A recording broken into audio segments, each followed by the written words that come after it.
So I believe it should be on now, and I believe we can start.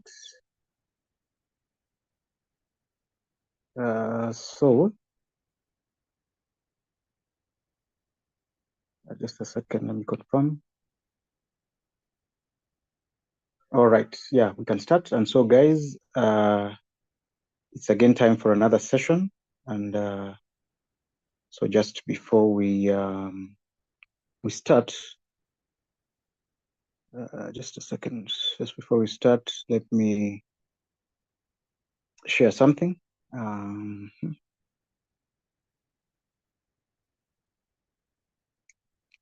So I think Stanley would be able to also share yes, something that maybe you might want to share, but I was just sharing this from Apologetics Kenya, an organization that I'm part of that influences a lot of what is done by Africa Debates. And so this Linktree site, you can go and check out what Apologetics Kenya has been doing on social media. So without further ado, let me now share my presentation. Oh, actually, before I share, just a sec.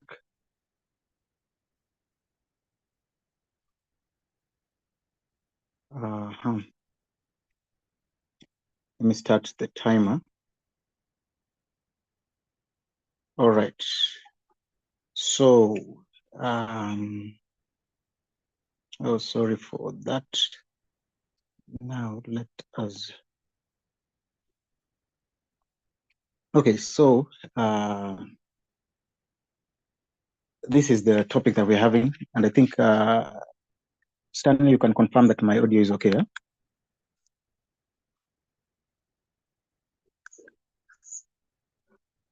Oh, Stanley, my audio is okay, right?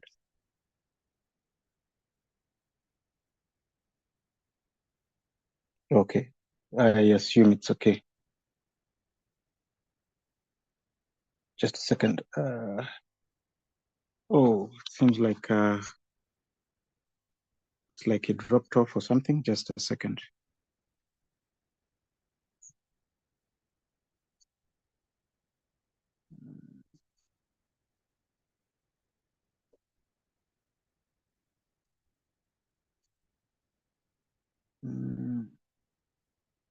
All right, guys. So we are discussing the issue of slavery in light of Christianity and naturalism and African traditional religion. Huh? And so the other debater just dropped off. So like I think what I would do, I'll just wait for him to check in. As I just wait for him, let me share my presentation as I wait. Just a second.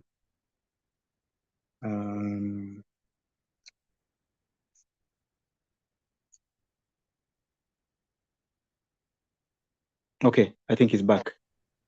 All right, you're back, huh? Yeah. Okay, and you can hear me clearly. Okay, let me just start immediately. In fact, I'll have to reset. Okay, let me start again. All right. Okay, so all right, so like I have 15 minutes to give my perspective on we're starting a session of the whole Black Lives Matter, and we're wondering like what would Africans have to say about it, and we want to start talking about slavery because it seems when you talk about Black Lives Matter, the conversation normally starts on slavery. So let me see what we can discuss here. So and so like we are looking at it in light of Christianity, naturalism, and African traditional religion. And so like I just got some definitions of slavery. So here from Friedman, it's an institution whereby one person can hold ownership rights of another, and then the other definition is person owned as property by another, and the relationship that bound the owner and the slave. So just in case somebody was wondering what we're talking about, and I guess even so that at least I'm hoping that we are even agreed on that definition, but we'll see in the next opening statement. And so like there are different kinds of definition of a slave. So like there's chattel slavery where there is no contract, and then there's the indentured servitude. So these terms are going to become important as I continue in my presentation. So because indentured servitude is actually where there's a contract and someone wants to pay off a debt, like serfdom, debt labor, there's a debt. But now the other kinds of slavery that I guess we'll all be against, the serfdom, the forced labor, chattel slavery, like what we saw in the African diaspora, domestic servitude, child soldiers, and even the femicide that is common in Kenya today, we would call it some sort of slavery. So before we look at the ancient world, we look at the modern world. And so like there's an estimate that even today, men, women, children are victims of modern slavery. And in 2016, so this is 2016, this is actually very serious. And modern slavery is present in some form or another in 167 countries. So this is not even like in the past. This is something that we are actually having to deal with at the moment. So it's not really a thing that is done away with.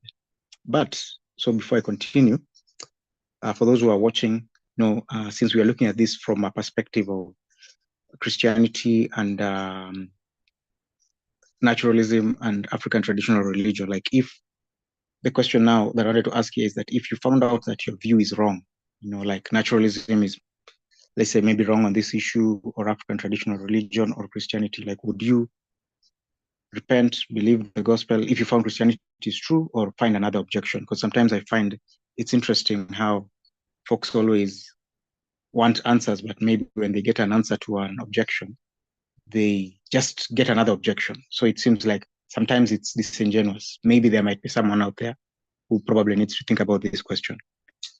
But I wanted to start the presentation by looking at how ancient slavery was different from modern slavery. So I took two articles actually, from Joseph Byamukama from Uganda. He's a PhD candidate in Australia, and he's looking at New Testament studies. And so he was able to find out that the sources of slave labor in the ancient world, it was almost like employment. And slaves actually aspired to own slaves eventually. It was like a substitute for death. There was debt, so like you could sell yourself to slavery to pay a debt, like if there was no employment. Like it's like sort of a source of survival. And also slavery can be criminal punishment, of which we could say even today, the prison system is some form of slavery, but which maybe no one would object to, because we do need some people put behind bars. And so some of the ways that it differed, slaves served for a specific time. Slavery was not racially delimited, because I think because most of us are familiar with the transatlantic slave trade, we think all kinds of slavery were like that. But slaves could marry free people, they could own property, they could occupy high offices. And here there's an example of Felix, who was a governor of Judea, and he started his life as a slave of Emperor Claudius. So I just go quickly through this because I have a lot to say.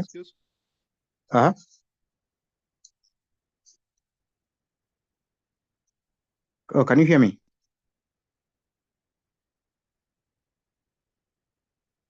Oh, Stanley, can you hear me?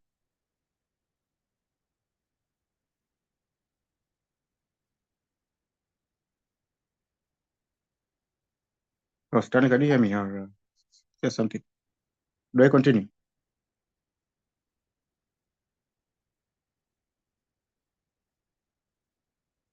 Okay, let me just continue because I guess even my time is running out. I hope everything can be seen. Okay, so like I'll just go quickly here. So the ancient Near East is the same environment during biblical times, where we had a similar culture. And so like there were, apart from the Bible, there are also other pieces of literature that gave information on what slavery looked like, even outside the biblical world. So for example, there's the Code of Urnamu, where a slave marries a slave is set free, does not leave the household, and many other things there. Wait a sec.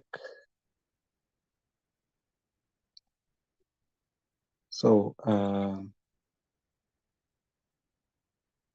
so slaves were able to go to court. There was death to those who kidnapped and sold people as slaves, and we'll talk about that later, that there was a death penalty if you kidnapped someone.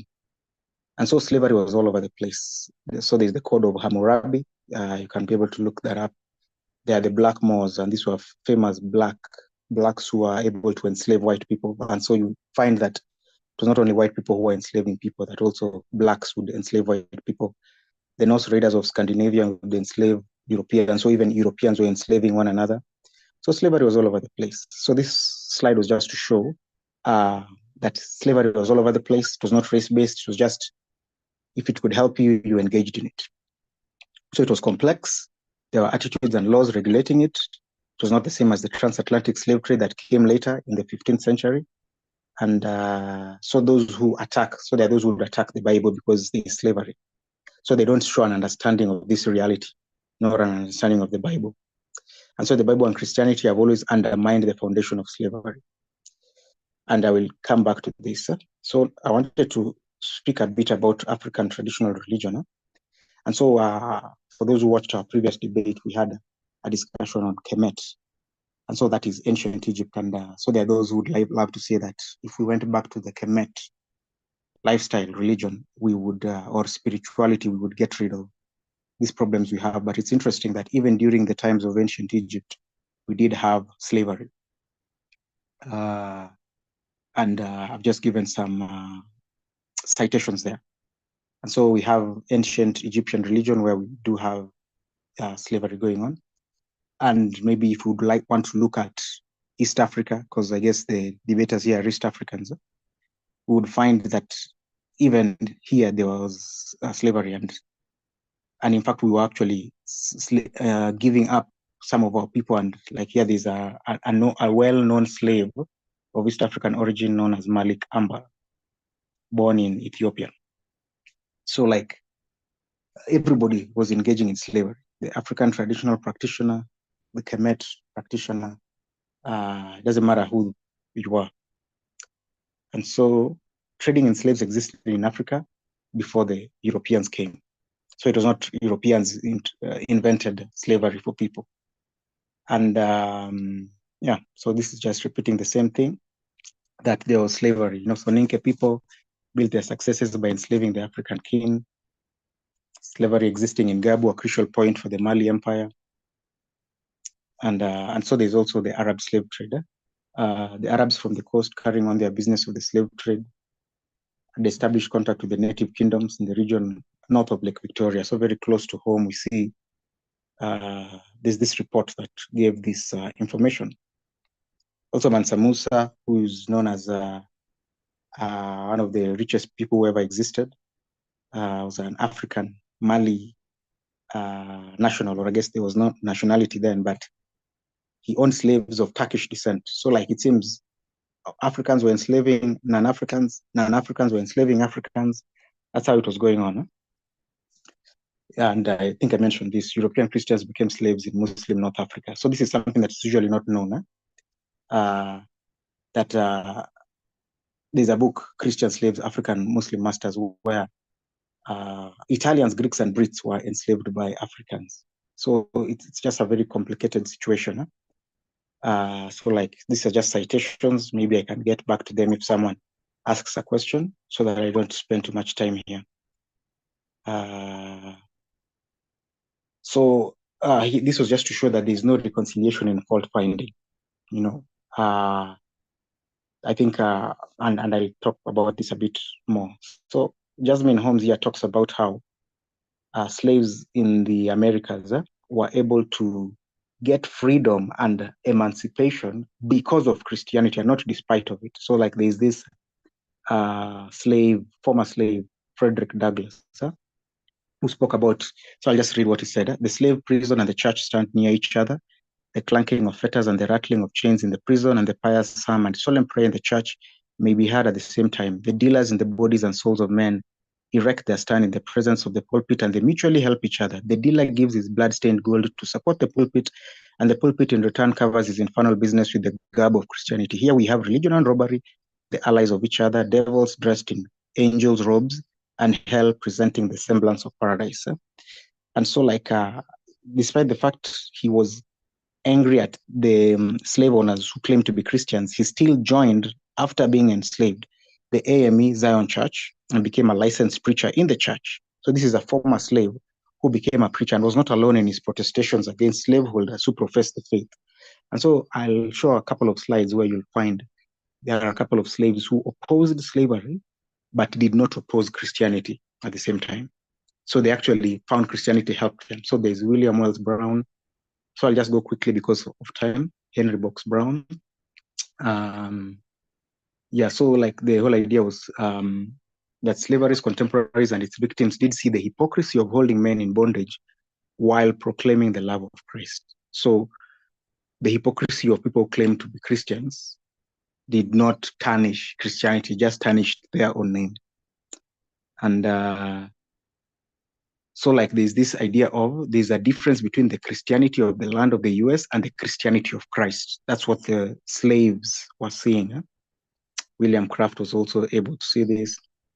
So I put this here just for people to know that there are many white Christian abolitionists, those who wanted to abolish the slave trade, who spoke out against slavery, even pastors who refused to give the Lord's Supper to slaveholders. Okay, and so like I want to speak a bit about naturalism because we have a naturalism perspective that will be brought here. And so like we have, for example, Sam Harris, a popular new atheist. There's a term used, new atheist, who wrote in a book he wrote called A Letter to a Christian Nation and talks about how the Bible got it wrong about slavery. And I think we are probably going to spend a lot of time on this. So before I get into this, I wanted to just see what the definition of atheism is as pertains scholarship. So I looked at the Oxford Academic, and it says atheism is the belief that there is no God or gods. As pertains to a University of Leiden in the Netherlands, atheism, when I look at here, the central thesis is that most fruitful definition of atheism is the negative one. An atheist does not believe in the God that theism favors. So there's that active disbelief. Stanford, an Encyclopedia of Philosophy. In philosophy, we find that atheism is a proposition that God does not exist. So it seems that there is a burden of proof for an atheist, when they say that God does not exist. So this is just to help here. So when we think about slavery and atheism, so Douglas Wilson is a biblical scholar, I guess you'd say he's a preacher more, talks about how atheism does not provide us with any solid ground for condemning slavery, because many atheists would decry slavery, but on what basis? But they still condemn it, but now they have no basis for condemning it. In fact, there is this insistence that slavery should be abolished, but it's almost insisting that there are objective moral values and duties. And by that, I mean, there's something that ought to be done in all times and all places. And so if there are these objective moral values that apply in all millennia and all centuries, then that is saying that there are principles and abstractions throughout all centuries and millennia, meaning that we have these principles that only occur in our mind and giving a case for God. So if slavery is a problem, then it is actually proof of God's existence. So I am hoping I can discuss that a bit further. So this one is just to address the comment that the Bible is like a slave trade manual. And so like what we can say is slavery was pervasive, as I already looked at, was more like indentured servitude. The slave trade was outlawed because kidnapping had a death penalty. Masters couldn't harm their slaves. It was only for 7 years. Runaway slaves received haven, and I've given citations that we can go back to them. And then slavery is not God's ideal. So it was regulated, but it was not God's ideal. And there's also that full personhood of slaves. And so like there's a verse that it's not usually mentioned a lot by my atheist friends or other guys opposed to Christianity because of this issue. But in the book of Philemon, talks about how a slave master is supposed to be equal to his slave. And so like that's maybe something interesting we can talk about. And also the issue of the modern abolitionists and civil rights leaders, William Wilberforce and Martin Luther King Jr., are committed Christians. So these ones, because of time going, just want to go quickly. So there are Christians who are defending slavery because of, and they were being given responses by also fellow Christians on how they were taking scripture out of context. And I guess maybe in our discussion, we can discuss more about this. I don't want to spend time on the curse of Ham too much. Although this was interesting because it was bringing out the idea of there's this assumption that the characters in the Bible are white. And so this particular guy called, actually he's forgotten. Maybe I'll get him later on. But now here is something about Darwin and his prediction of non-white races. And in his book, The Descent of Man, talking about how the Caucasian being more civilized and the Negro being closer to the baboon. And so like, I'll admit that Darwin was not necessarily a racist, but he propounded ideas that probably have brought us a lot of problems with slavery. And there's this idea of why Jesus didn't condemn slavery, but because his focus was to first reach the hearts of people and eventually change. So it seems I have a lot to share, and it's possible that my time is almost up. But this one is just, the emphasis here is more about none of the slaves in the Old Testament could be forced into labor. There was always a qualification of what slavery means. And chattel slavery, remember I said chattel slavery is the forced slavery. And there's this assumption that anywhere where slavery is in the Bible is chattel slavery. And I think I've gone quickly to explain that there are different kinds of slavery. So mostly it's the issue of regulating slavery as opposed to saying this is what should happen. So I think I've mentioned that. I've spoken about these slides. And so there was this idea of, and maybe Stanley might bring this up, where there was a slave who was beaten by their master, and they are only punished when the slave dies. When the slave does not die, they're not punished. And so like there's this idea of when a slave sells themselves and then offends the master, because there's no police system, there's a way the master has to see how he can punish the slave. And so it's not ideal, but it's a way of looking at the complicated ones, or where a man sells their daughter as a female slave, and where in those times, the only thing women could do is get married. And if you can't get married, the best your dad can do is sell you as a female slave. And so that at least you can get married, and that you do not become, I guess, useless in the society according to them. And so this regulation was helping a difficult situation. So like there are a couple of, so maybe I just want to end, where do I go? Yeah, so like I think I've mentioned this, there are those slave owners who promoted slavery, but then there's Lemuel Haynes, who was an African-American pastor, who was able to use the same Bible to show actually the Bible frees him. And so here I just give examples of Christianity helping in Africa to counter slavery. We have Otoba Kugoano and Olaudah Equiano. They were two Nigerian former slaves who were able to find liberation in Christianity. And then also Samuel Ajayi Crowther, Sierra Leone. And so we find how Christianity has actually helped deal with this issue of slavery. And so I think I liked, or even can just, this is a good summary, that God permits evil in the world, slavery included, because that is the nature of the fallen world that is coupled with our freedom. God gave the garden to Adam and Eve, and it was good, but the sin entered the world, and then slavery exists because of the sinful and rebellious freedom of man.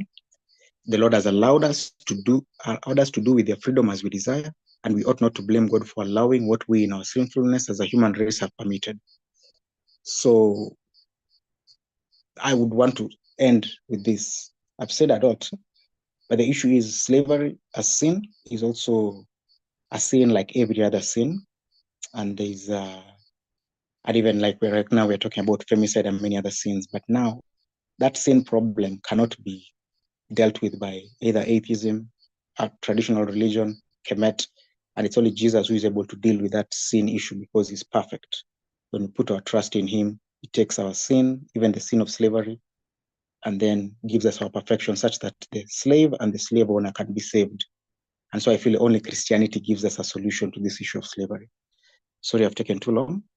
I will give Tanya a chance to now give his presentation. Okay, Stanley, you can start. Okay, wherever you start talking, then I will start the timer. You can unmute.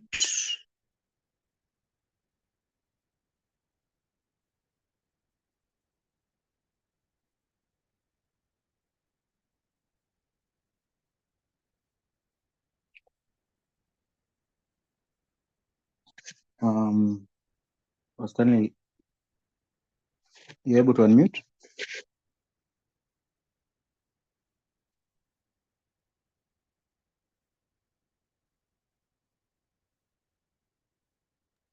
Okay, it's fine now. Okay. All right, you can share.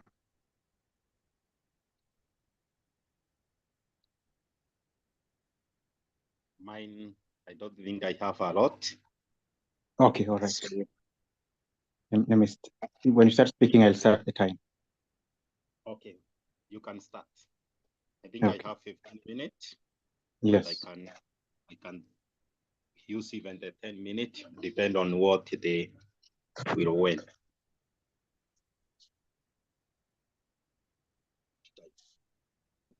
So we are talking about the life in Africa, or the Africans or the Black people, whether the slave is good for them or not, and how it started.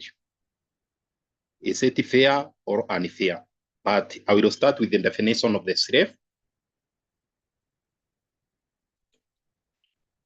So slavery is owning another human as a property.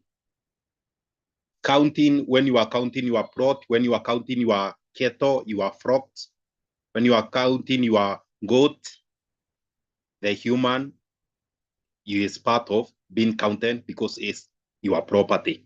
So slavery, the real meaning is owning another person as a property, or your fellow human as a property. So, and because you own him as a property or her, you can torture him or her with no question because it's your property. You can do with your property the way you want, no matter what. That is according to the definition of slavery. And that is why we find, you have talked about how the whole world were having the slave, torturing them, doing whatever they want with the slave. They can also kill them. They can sell the slave and buy the slave. Not only about the Bible or the Jews or Africa, but all over. We can find all those history. So the question is it good for Africa to be sold as a slave or to serve as a slave? For me, my perspective is not right. And not only about Africa, but if any human being is not good to sell anybody or your fellow human being as a slave, or to use that person like a slave, or forced labor, or forcing that person to work for you with little payment or no payment, or with little food or sometimes no food. That is very brutal, or is some brutality to a fellow human being.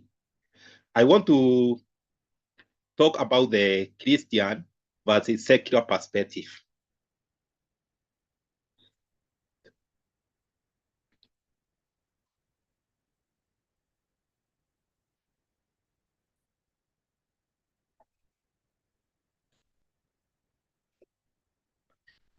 But I will start with what I have just said. Slavery is practice of forced labor and restricted liberty. So you have no freedom.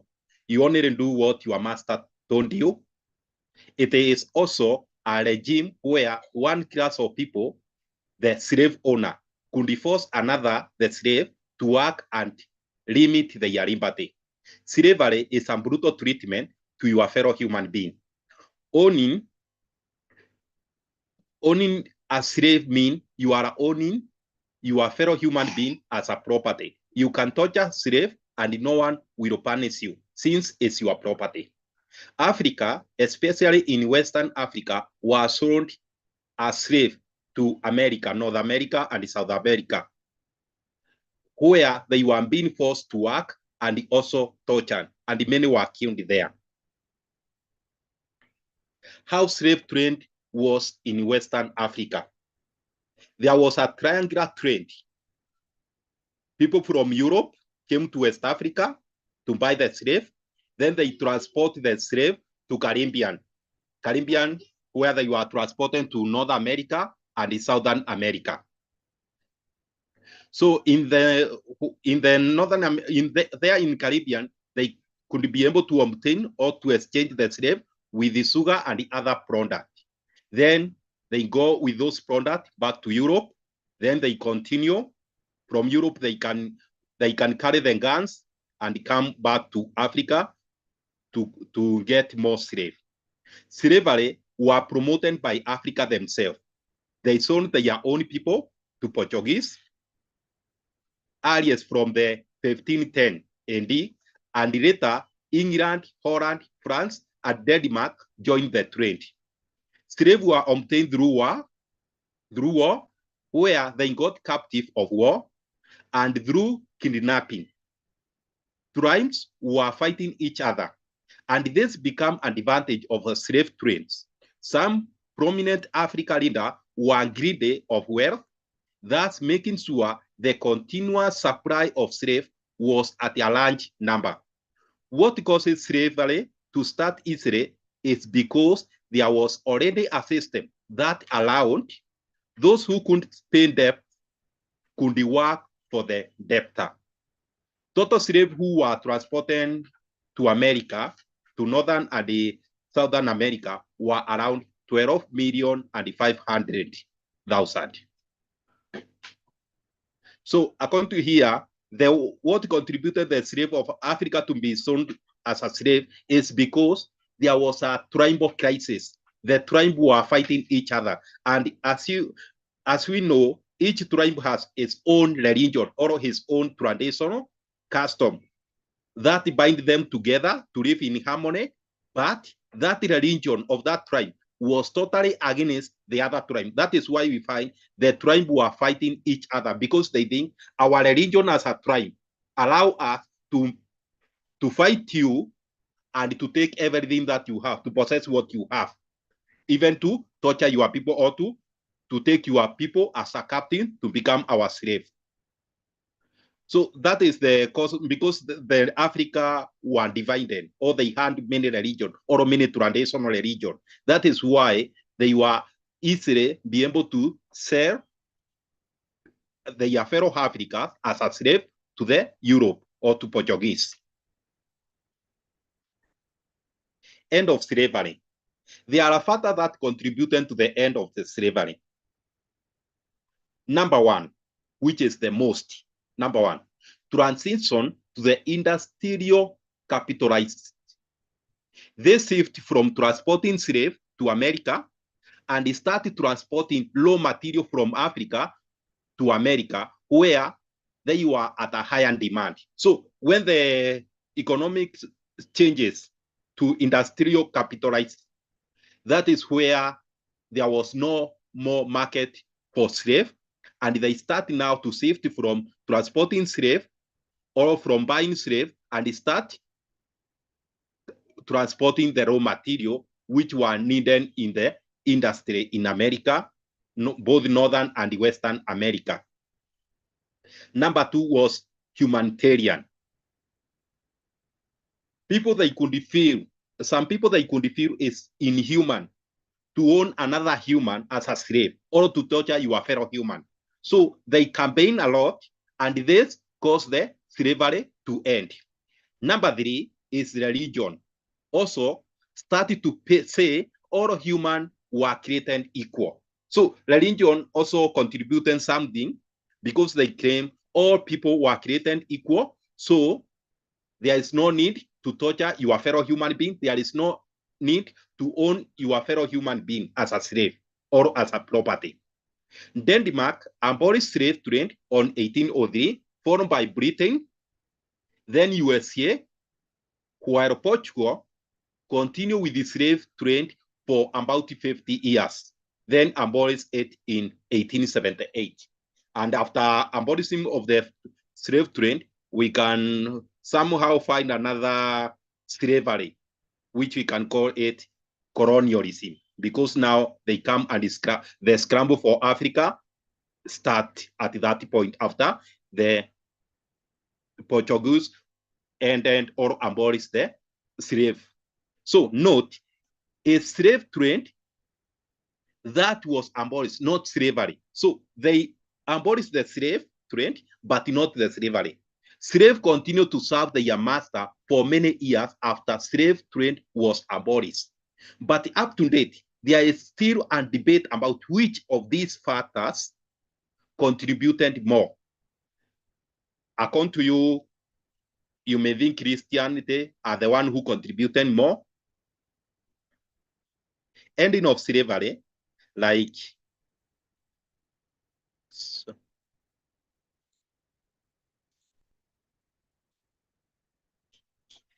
you mentioned Orlando Aquino, who was a slave, who managed to buy his own freedom and started to campaign against slavery. But you mentioned him as if he was a Christian.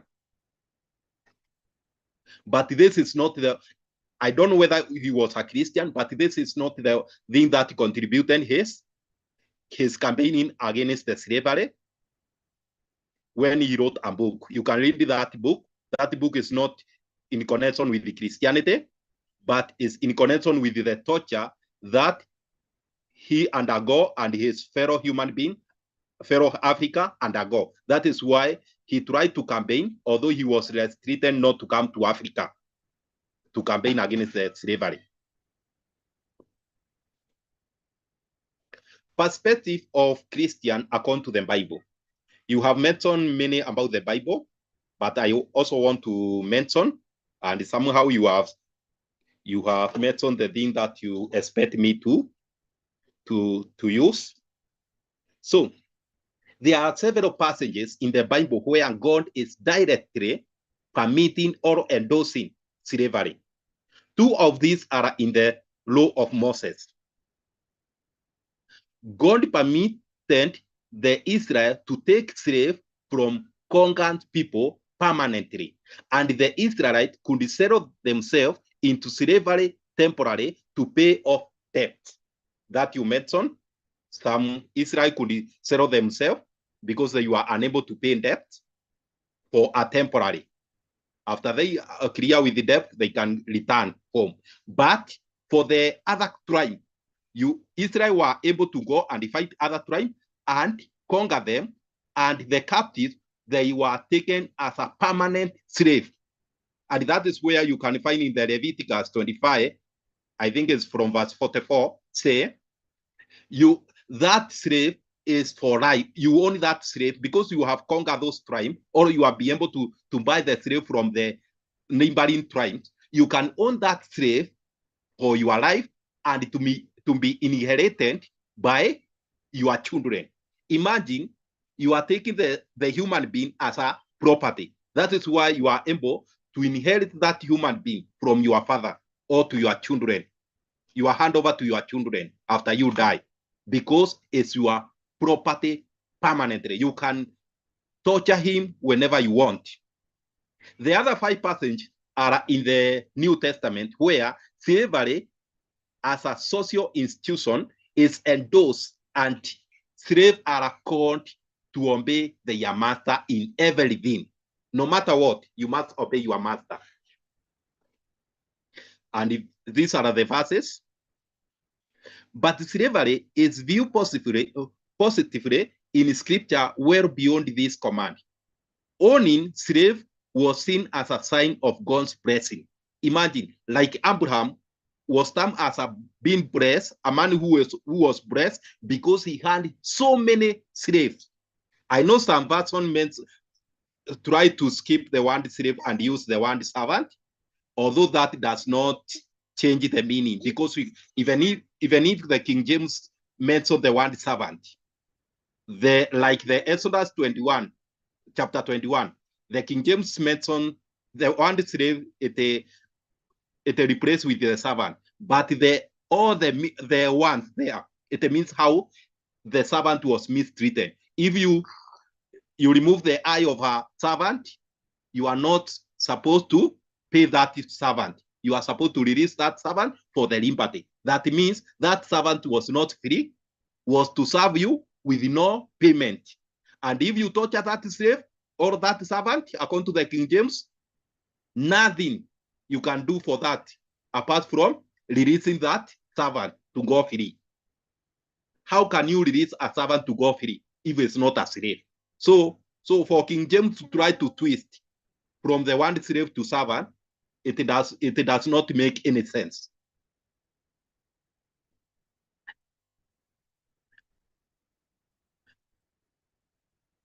So the New Testament, where slave as social institution is endorsed and the slave are called to obey their master in everything.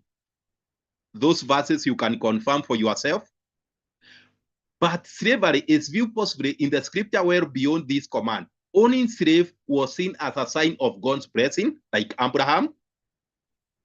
And there are literally dozens of passages in the Bible that speak of slavery in passing.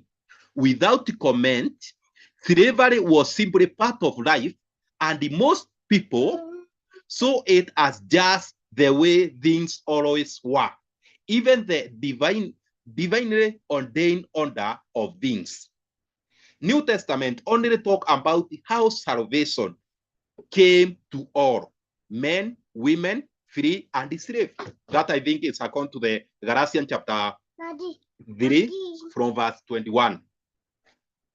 So it's only speak about the how salvation is to all. Salvation is equal to it, whether you are slave, whether you are the master, whether you are woman or you are man. Salvation is for all. So, and some Christian, they use this verse to claim that it talks that there is no slave, there is no free. But this verse does not speak about the slavery. It only speaks about the salvation. There is no slave when it comes to salvation. There is no woman when it comes to salvation. There is no man when it comes to salvation. But it's not about the slave. In fact, this verse is like stamping by saying there were already slaves in those times. This means in terms of the kingdom of God, we are all equal. We all receive salvation as a gift. So minutes left. New Testament, I can see that my time is over. New Testament only talk about how salvation come. Sorry, I can continue later. Oh, so, actually 2 minutes, huh? 2 minutes, so you still have time.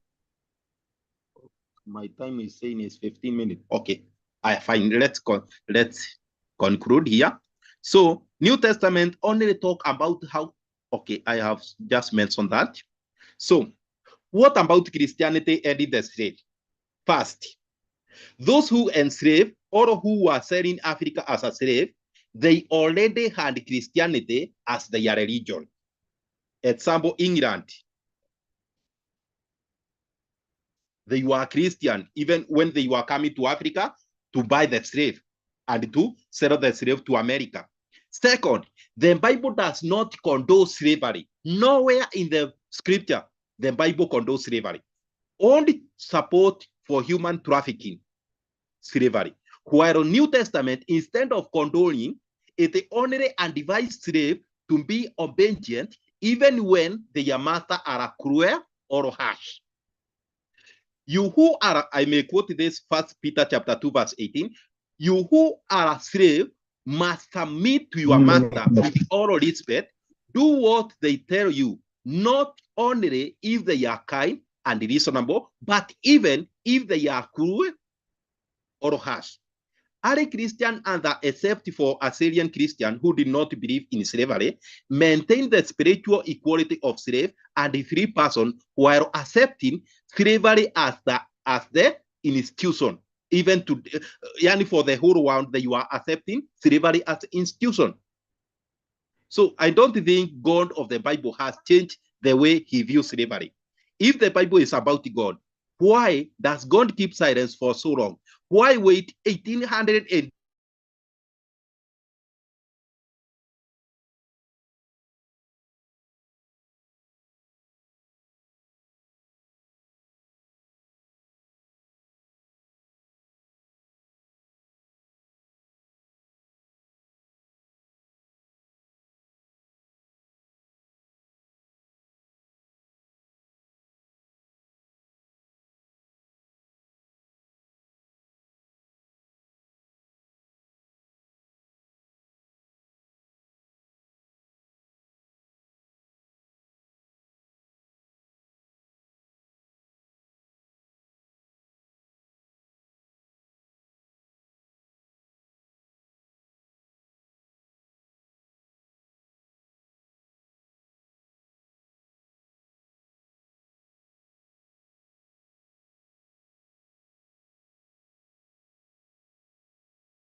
Oh, sorry about that, guys. There seems to be some internet issues, and I think the time was up.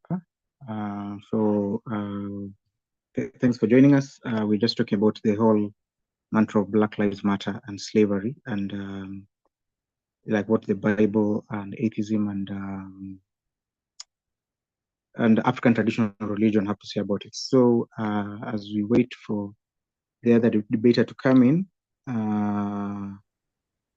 just wait a bit. Oh, I think he's back. Is he back? Oh, Stanley, you're back. Huh? Oh, it was, in fact, I was thinking, I thought the network was a problem on my end. Or you can also say hi to your daughter. She was coming to say hi. Also, like, because of time, we will just go straight to discussion instead of cross-examination. So this is actually supposed to be a free-flowing conversation. So between now, so for the next 13 minutes, and then maybe we can do a rebuttal. We can do maybe 5-minute rebuttals. After this discussion section, we can do 5-minute rebuttals uninterrupted. And then we get to whatever questions there would be. So I guess maybe you can start. You can start the conversation and then we just let it flow.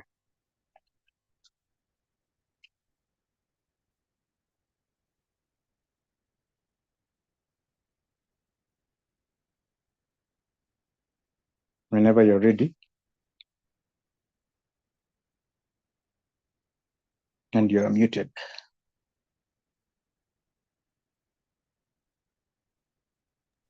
Yeah, I'm ready. Oh, yeah. So we can just start it's just a discussion. So you can start and then I will just follow up. Okay. Mine is just asking the question. But I want to clarify, I want to understand what is slavery, the difference between a slave and a servant. How can you define that? So like those are English terms that I guess and I feel like they're not really helping with the concept of slavery as pertains to the ancient world and the Bible, because we have, for example, doulos, the Greek word.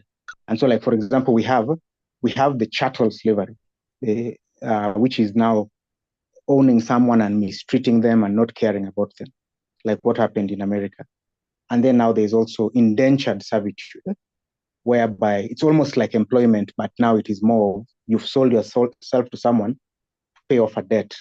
So like as I showed in my slide, there are those different kinds. And so the Bible never really endorses chattel slavery, whereby just mistreating someone for the sake of mistreating them. So I don't know, maybe, I don't know if that has really helped.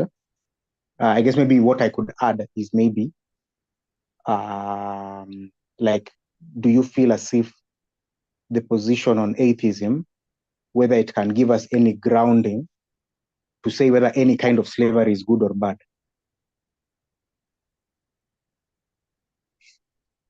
Okay.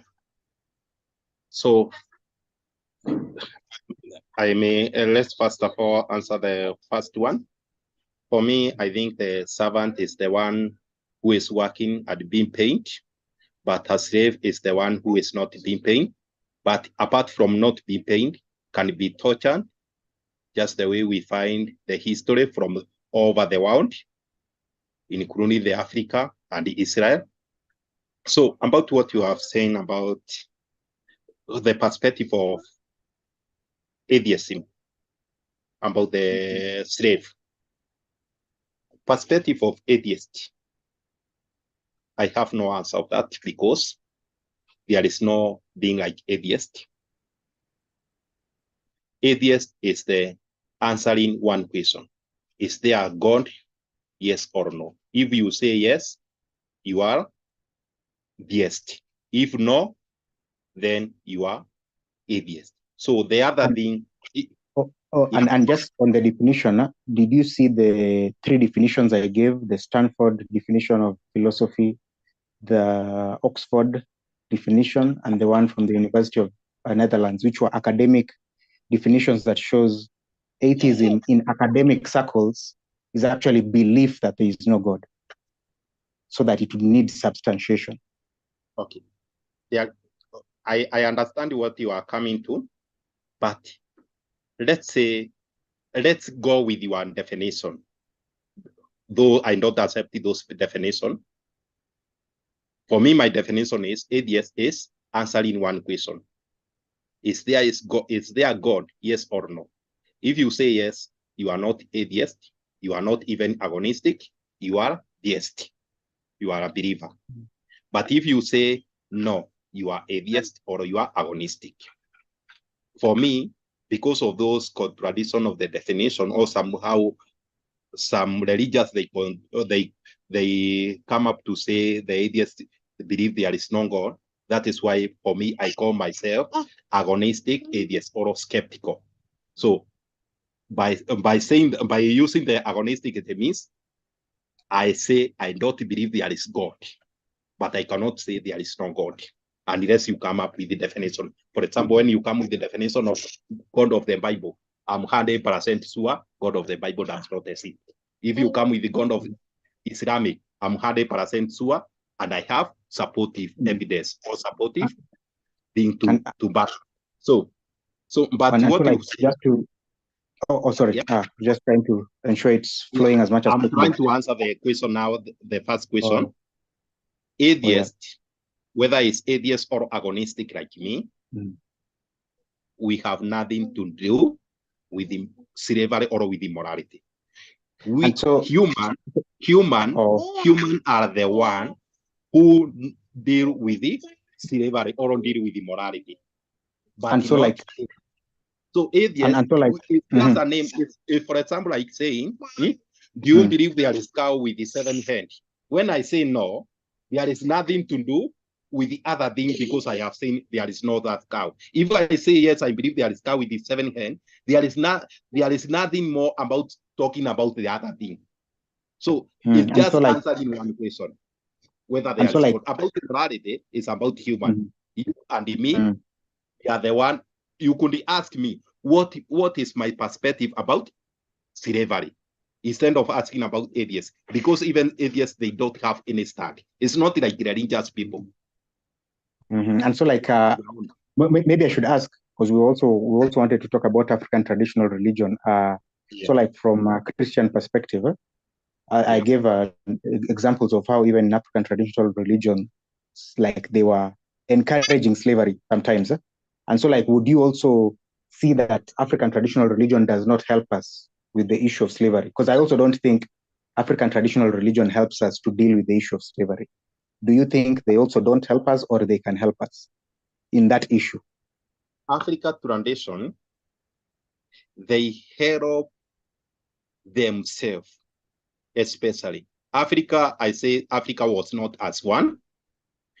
Just the way we cannot say the white are one, we have Asian, we have what Chinese, we have whatever. So even white are not the one.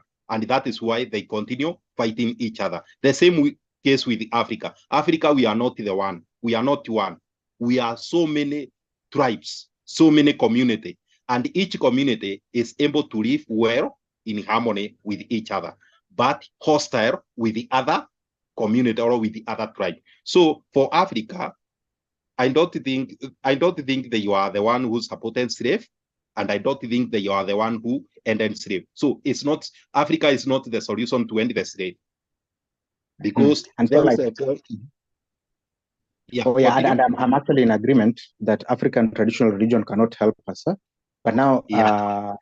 I was wondering now with regards to naturalism, the idea that God does not exist. So like, on what basis is slavery wrong or right? And like, is the atheist who has a problem with slavery trying to say that we should end all slavery? Are we saying that everyone is obligated to end slavery, or is it just a matter of opinion? Okay.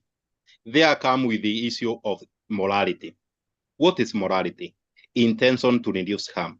Is torturing your fellow human being reducing harm or causing harm? Is causing harm. So, as a So I'm human, wondering, what if an not as atheist? atheist. So, Oh, I'm so like, trying to explain to you that I'm mm, not using the word atheist, because okay. atheists have nothing to do with the morality. I'm answering as a human. So in fact, what I was asking is, if God does not exist, why Yeah. should we reduce harm? Because I'm wondering, like, we are saying we should reduce harm, for human beings, but why not reduce harm of mosquitoes? Because like right now, if a mosquito comes by me, I'm just going to kill it. I'm not even going to think twice about the mosquito, or a cockroach, or maybe if I see a snake, I'll probably kill it because I don't want it to kill me. So like, why is it okay to harm other insects and animals, but apparently with humans, we should reduce harm? Like, if God does not exist, why are humans special in this regard? Okay. We are not special. Cows are not special. Monkeys are not special. But our moral evolve. Initially, there was okay to enslave, no matter whether you are religious or not. That was normal according to the perspective in those times. But nowadays, we realize, we come up with our own, with a new method of morality, and understand that to torture your fellow human being or to enslave your fellow human being is not good. It's a cruel act. So that is why we come up and decide that this is not good. So I may let me first of all talk about the tradition. Like, for example, I may refer with the Africa. Africa, initially, we had so many tribes, and each tribe was living well with each other, but not with the other tribe. So one tribe was living in harmony, but whenever they find another tribe, they could fight those tribes or those communities and possess whatever they have, because to them it was okay. But today, the moral have extended. We are not caring for ourselves, but we are caring also for our neighbor, because our neighbor have also become one of us. The same case, country could fight each other, but when they grumble or when we try to unite the world, now we are not seeing this other country as enemy, but we are taking as a fellow human being in this world. So we take the whole world as one. That is why we extend the morality. We are not going to harm other people because they are from another country. And maybe in the future, the way you are saying, maybe in the future, we will agree, maybe we are not going to harm mosquito, or we are not going to harm snake. Maybe so that is the future morality. We don't know. But for now, we decide about that. So and it's not God deciding for us. Yeah. So if morality keeps on changing like this, then on what basis are we complaining about ancient slavery or slavery in the Bible? Since we are okay with morality changing, shouldn't we just say the people in the Bible or in ancient times were okay to do that, but today we don't allow it?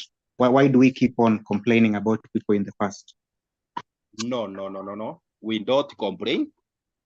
We don't complain. I never complain about slavery in the Bible, about slavery in Quran, about slavery in Bhagavad Gita. I never complain, and I will never complain. My problem is, do you think God is the owner? Those who come up with the word God, because when you remove the God, even the word slavery, it can disappear. About blaming about slavery, it disappear. But whenever you come up with the word God, God is the owner of moral. He know what is right. My question is, do God knew what is right in those times? Do God knew slavery is wrong in those times? Or he knew he thought, or God think slavery was right in those times, but today he think it's wrong. If it's that, that is when we come up with the word God, because it's the God who give command about slavery, and now the Christians are claiming God does not want slavery today. So I wonder, because the scripture allows slavery, but Christians, they claim God does not allow slavery.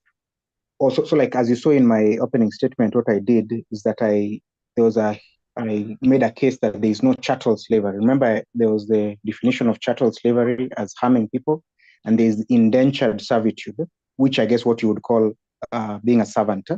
And all the examples that were given were one of being a servant, i.e. indentured servitude. And so the case was that there was this regulation of slavery because God was reaching out to people wherever they were at. So it was regulated up to the point in the book of Philemon, whereby, if you remember, the former slave or the slave owner was able to be told that he's equal to his slave in the book of Philemon.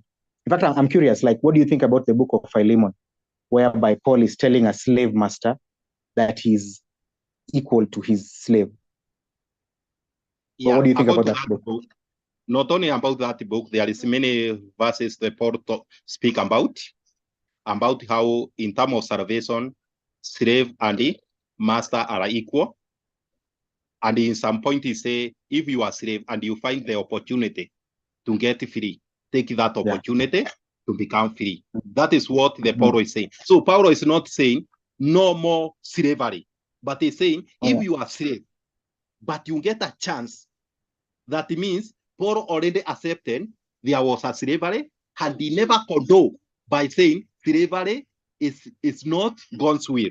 He never said those words.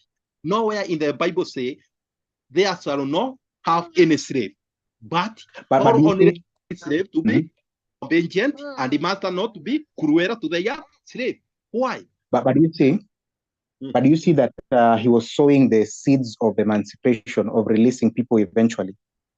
Because you find him talking about how there is neither slave nor free, that the slave master is equal to the slave, that you can buy your freedom. And so, like, sowing the seeds, as I said in the presentation, Jesus did not come to end the slave trade. That was not his mission. His mission was to show people how they are all sinners and how they need to repent. And then eventually they start saying, oh, we should stop the slave trade.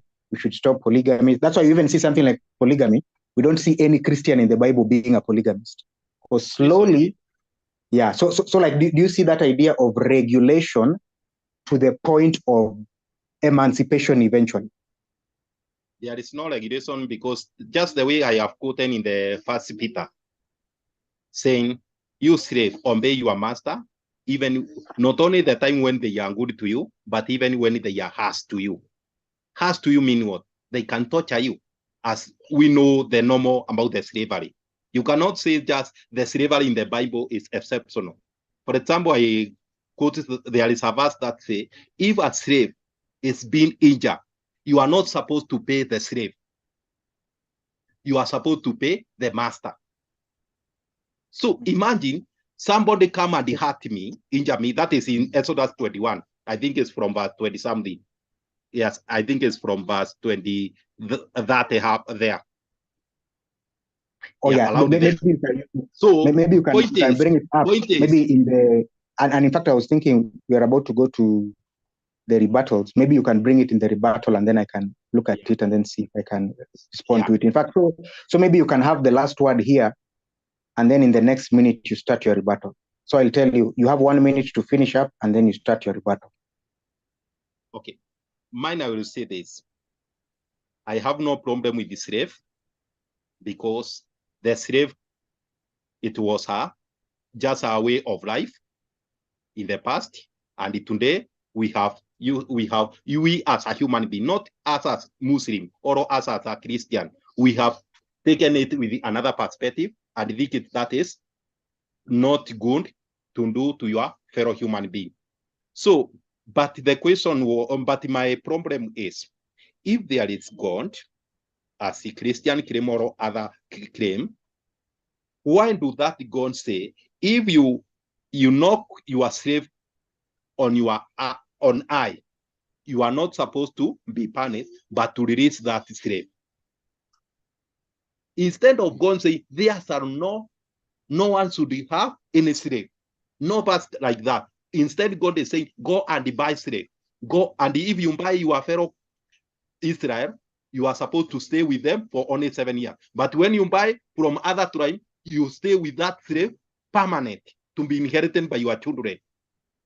If God's moral is standard and it does not change, do you think God is not still supporting slave today? And if God's moral is changing, do you think God was supporting slave those times and today is not supporting slave? And he forget to write something in the Bible to say there's no one should have any slave. So I guess we can get the rebuttal now. So now, I don't know if I start or you start. Maybe I can start the rebuttal. Yeah, let me start the rebuttal. So I'll only give myself 5 minutes. Let's do 5 minutes. Yeah, you can say again hi to your daughter. I think he's trying to keep you busy. He's cheering you. She's cheering you on. So let me just give myself 5 minutes. So let me start now. Okay, so I have a lot to say in 5 minutes, but let me see what I can say. So I'll just address some of the issues you brought up in your opening statement. I guess we were talking about the transatlantic slave trade. I was actually trying to avoid the transatlantic slave trade because it will be too long an issue to discuss because you only have like an hour. So I'll not even mention much about it. But like I just wanted to remind the viewers that I gave difference, the different kinds of slavery, and I've repeated it. So there's chattel slavery, which I was making a case that there is no chattel slavery in the Bible. There is indentured servitude, but sometimes it can be abused. And I'll say something about it. So I was actually interested in your opening statement. You said something about slavery was ended by capitalism. But as far as I'm concerned, capitalism would actually drive, industrial capitalism would actually drive the need for slaves. So like, I'm not sure, like from the works I've looked at with regards to slavery, it seems that slavery was actually ended by William Wilberforce was key. So William Wilberforce, I've mentioned him, he was a Christian.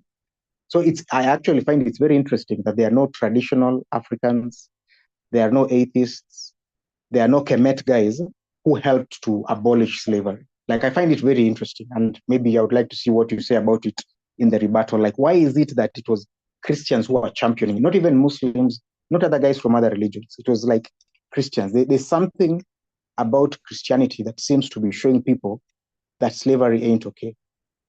So maybe something that can be touched on in the rebuttal. So I'm glad that you said religion did contribute. And I would say that really Christianity was the thing. So about Olaudah Equiano, you said something about Olaudah not being a Christian. Huh?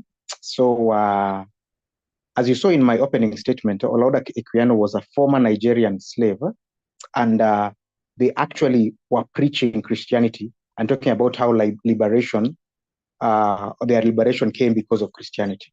So maybe you have another source you can show me where Olaudah Equiano was of a different perspective. I don't want to touch on colonialism because time is not there. And it's interesting how you mentioned that the slave trade stopped, but slavery continued in terms of colonialism. So this issue of endorsing slavery, so as I tried to explain, so first of all, before I even talk about God endorsing slavery, like I still don't see, if God does not exist, it seems that people in the past were under no obligation to enslave people or to free people. There was no obligation because it was all a matter of what the society decides. And so that's why I feel like Stanley and maybe other atheists need to embrace Christianity so that they can get objective moral values and duties to get the obligation to end slavery. Because, and in fact, this obligation that we keep on insisting is there to end slavery is actually proof that God exists, which I mentioned in my slide, because it shows that there's an opinion independent of all human beings of all ages. And that's why I'm feeling the more we fight slavery, the more we are proving the Christian God exists. And I want to also touch on the issue of permanent slavery. So the slaves from the other nations who could be enslaved permanently. Yeah? And so in that particular Leviticus 25, we see that there was no this idea of kidnapping, because we are thinking of the transatlantic slave trade. But in Leviticus 25, there was no this idea of kidnapping, because remember, someone can become a slave because of a debt. Someone can be sold to be able to deal with marital vows, things like that. And so slavery is quite complex. That's why I would encourage you guys to go through my presentation again to see all that I was passing through. And so this issue of torturing a slave and then releasing, I didn't understand. Maybe you can just repeat it. Maybe I just didn't get it properly. Yeah? And so on the issue of obeying your masters in everything, remember, at the same time, the same Bible is telling masters, also you be lenient to your slaves because you have a master in heaven. So like the Bible has a lot to say on the topic. And there's something you said on Galatians 3:28 that there's neither slave nor free. But that's only with regards to emancipation and not salvation. I don't know where you get that from the text. Maybe you can tell us something about that. But we see, and maybe I just want to end here because it seems the 5 minutes are up. But what we see in the Bible, we see God allowing slavery because it was already in the culture. And God wanted to just work with the people with what they had, regulate it. Because remember, in the ancient Near East, things were worse. Like there was no regulation, just slavery all over the place. Now God comes to these people. You remember Terah, Abraham, they were pagans themselves. God takes them and starts working with them slowly. And we humans, we like messing up. We like just doing, God tells us this, we do something else. So he worked with them slowly. If you can remember, and let me just leave it here because 5 minutes are up, that Jesus once told the Pharisees, there are some things that Moses allowed to you guys because of the hardness of your hearts. And he was talking about easy divorce. So we could also say that some things God allowed because people were hard-hearted, but slowly he regulated them until slave masters were now being seen as equal to slaves. So, sorry, I've taken a long time in my rebuttal, but now maybe Stanley, you can start your rebuttal of 5 minutes.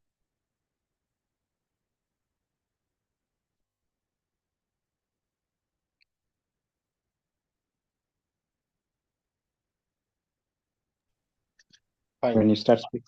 Yeah, only 5, unfortunately. I can start now. So okay. For me, I have no much to say. That's a simple thing. We as a human, we are the one to know what is best for us. We can mess up and we can make things good for our life. So we are the one, we as human, we are the one who hold our life. We can torture each other and demolish each other, and we can care or protect each other by trying to reduce harm. So in the past, people were the same like us. They were making all they can not to harm each other, to live in harmony for a better society or for a better tribe. But because they never care about other community or other tribe, that is why they were able to go and attack other tribes, because it was not their responsibility to keep other tribes safe, rather than go and attacking them, enslaving them, selling some as a slave, and buying slave from other tribes. But they could not be able to buy slave from themselves. And that is why we find almost all religion, those who wrote something, they have a passage or a scripture about slavery, owning a slavery or buying a slave. Today, we have extended from tribal base, from caring our own in our tribe. but we have extended to our neighbor tribe and it become part of us. And just the way the moral, people are very moral in the past. That is why they never torture their own. Today, we are also moral. That is why we, as a human, we don't torture our own, because the neighbor, our tribe neighbor, or our country neighbor, they have become part of us. And we extend that morality to them. So whenever we unite, we extend immorality. When we unite further, we extend immorality. And that is why we find even we are coming up with the constitution to govern the many tribes in one country, and even about UN to try to govern the whole world and a certain objective with a certain morality. That is how the morality are called. And that is why I will never judge about slavery in the past, because that is, they were very moral only to themselves in that clan, just the way today Manike are doing. They are very hostile to their fellow clan, but to the other clan. But for their clan, they are very good, living in harmony. The same way with us human beings. It's only that today we have become global. Now we can be able to extend our goodness to all human beings, not tribal-based like in the past. So slavery was not right for those people, and it's not right for today. The same case. But when it comes about Christianity, I wonder, God knew slavery was wrong, and he never say there's no one who buys slave or torture slave. Instead, he gives the command that go and buy slave. Instead of saying, do not buy slave, do not own slave. Instead, he say, go and buy slave from other tribes. What does that mean? The one who wrote about those religion, he was trying to base on what the other tribes like Africa were living like, beating the other tribes, enslaving them. That is how even the Bible and the Quran were written based on. So that is why you find the morality is the one, but it depends you are in which clan. For example, today we are in the clan of human. Maybe in the future, we will be in the clan including even animal. Not to harm even animals just the way you say. Maybe that will be the future. But for now, we only care for the human being. In the past, we care only for our tribe. That is how I can understand. But if God's morality has not changed, he could not put those verses. Instead, he could put opposite of those verses he put in Exodus 21, the whole chapter 21. Anyone can read. Yeah, anyone can access that Exodus chapter 21 and see how hostile. For example, like Exodus 21, verse 32. If the bull go a male or a female slave, the owner must pay that silver to the master of the slave. Imagine, slave is the one who injured, but instead of paying the slave, and God is the one who is saying this thing. Instead of paying the slave, you are paying the master. It's like my cow is being injured. Instead of cow being paid, it's me. I'm being paid. That is how it is sound. And yet you claim the same God is the one using Christianity to end the slave.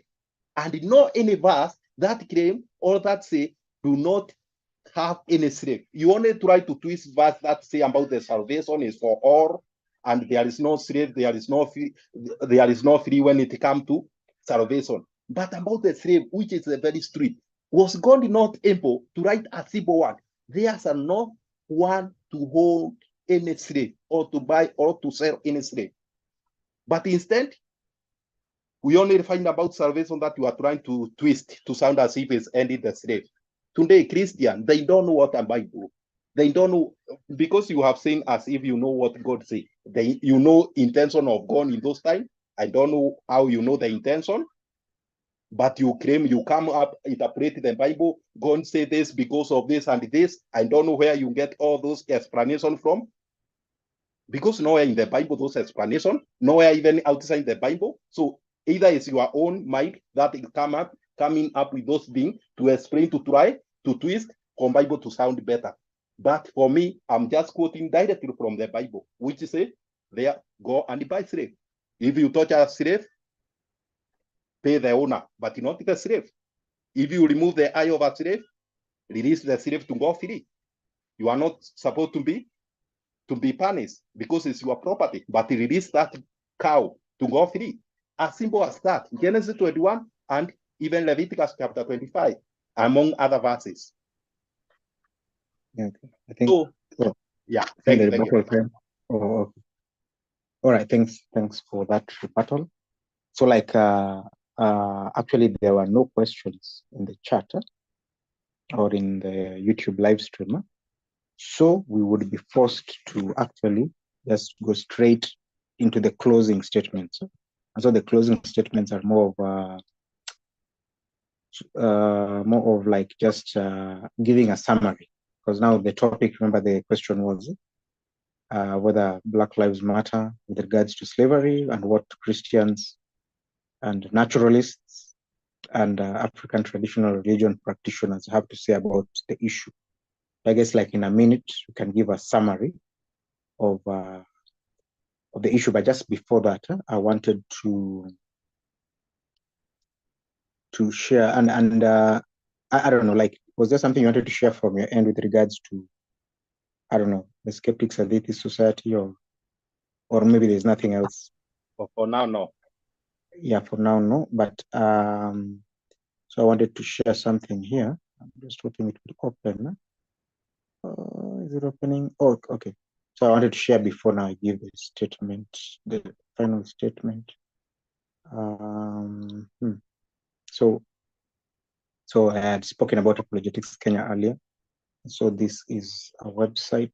This is the website Apologetics Kenya, and Apologetics Kenya had a conference just that passed last November. And in the YouTube page, you'll find this 4th annual one. And there are a lot of discussions on issues to do with identity. You can go look at that. And there are also other ways that Apologetics Kenya engages with other believers and unbelievers. There are articles here that you can look at. And there is also a certificate course that is just starting. So the 3rd certificate course started just, on similar conversations and others with regards to religion, irreligion in Africa. And so those are partners. So there's another partner, maybe you can see them maybe in another forum, but another center of apologetics research. So there are a couple of partners there. So that's what I wanted to share. So I guess because I started the rebuttal, I guess maybe Stanley, you can start the final statement, and it's just a minute. So just in a minute, I know it will be tricky, but you can see how you can summarize like your perspective on what Christianity is saying about slavery, what naturalism and atheists are saying about slavery, and what African traditional practitioners are saying about slavery. So what the take home is in the next 1 minute. So whenever you're started, I will start the timer. Okay, thank you for that part. So about the naturalism, I'm not familiar with this name, but according to what it can as explanatory is like this. The nature is about the nature. And to me, nature does not care. You can get disease. You can die because of the disease or because of viruses. You can kill each other, but the nature does not care. Because even the bacteria that is coming, that is